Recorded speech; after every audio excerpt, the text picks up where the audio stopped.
ವರ್ಕ್ಶಾಪ್ಗಳನ್ನು ಮಾಡಿದ್ದೀವಿ,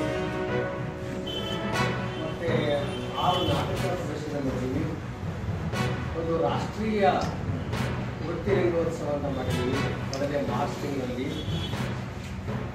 ಅದು ನಿಮ್ಮ ಗಮನಕ್ಕೆ ಇದೆ ಅಂತ ಹೇಳ್ತಾರೆ. ಇದ್ರ ಜೊತೆಗೆ ಇನ್ಫ್ರಾಸ್ಟ್ರಕ್ಚರ್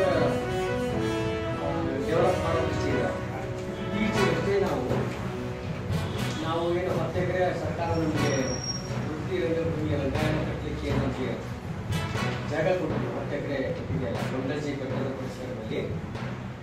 ಅಲ್ಲಿ ಮತ್ತೆ ಈಗ ಒಂದು ವಾರ ಕೆಳಗಡೆ ಹರಿಯಾಣ ಶಾಸಕರು ಬಂದು ಆ ಭೂಮಿ ಪೂಜೆಯನ್ನು ಮಾಡಿ ಆ ಕೆಲಸ ಆರಂಭಗೊಂಡಿದೆ ಗೊಂಡಜಿಯಲ್ಲಿ. ಆ ಒಂದು ಜಾಗಕ್ಕೆ ಬೇಲಿ ಹಾಕ್ತಕ್ಕಂಥ ಕೆಲಸ ಅದು 63 ಲಕ್ಷ ರೂಪಾಯಿಗಳ ತುಂಬ ಒಂದು ವರ್ಷಗಳ ಕಾಲ ನಿರಂತರವಾಗಿ ಸರ್ಕಾರದ ಜೊತೆಗೆ ಸಂಪರ್ಕದಲ್ಲಿದ್ದು ಮತ್ತು ಸರ್ಕಾರದ ಅನುಮೋದನೆಗಾಗಿ ಪ್ರಯತ್ನ ಮಾಡಿ ಹಾಗೆ ನೋಡಿದರೆ ಅದು ನಮಗೆ ಒಂದು ರೀತಿಯ ಸಾಧನೆ